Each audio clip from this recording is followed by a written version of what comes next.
यसमा बलात्कारी बढ्यो, बलात्कारीलाई कडाभन्दा कडा सजाय दिनु पर्यो भनेर तपाईँ सडकमा किन आउनुहुन्छ? तपाईले तपाईको घरको छोरा र छोरीलाई सम्झाउनु न। हिजो निशा बिकालाई मारेर फाल्ने 4 जना केटाहरू अस्ट्रेलियाको होइन, नेपालकै हो। मर्ने पनि नेपालकै छोरी हो।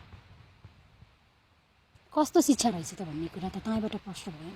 नेपालको छोराछोरीलाई कस्तो शिक्षा छ, अहिलेको जेनेरेसनमा चाहिने शिक्षा कस्तो हो भन्ने कुरा चाहिँ तपाईँ शिक्षक हुनुहुन्छ भने विद्यार्थीलाई सम्झाउनुहोस्, तपाईँ बाबा हुनुहुन्छ भने छोरीलाई सम्झाउनुहोस्, आमा हुनुहुन्छ भने छोरीलाई सम्झाउनुहोस्। तपाईँ यस्तो कुरामा चाहिँ सरकारलाई किन दबाब दिनुहुन्छ?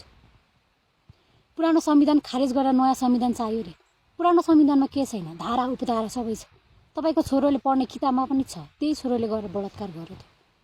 लेखेर मात्रै हुँदैन क्या, लेखेर मात्रै हुँदैन, पढेर मात्रै हुँदैन क्या, कार्यान्वयनमा पनि आउनु पर्यो। पुरानो संविधानै कार्यान्वयनमा आएको छैन, नयाँ संविधान चाहियो भनेर तपाईँ फुर्ती गर्नुहुन्छ।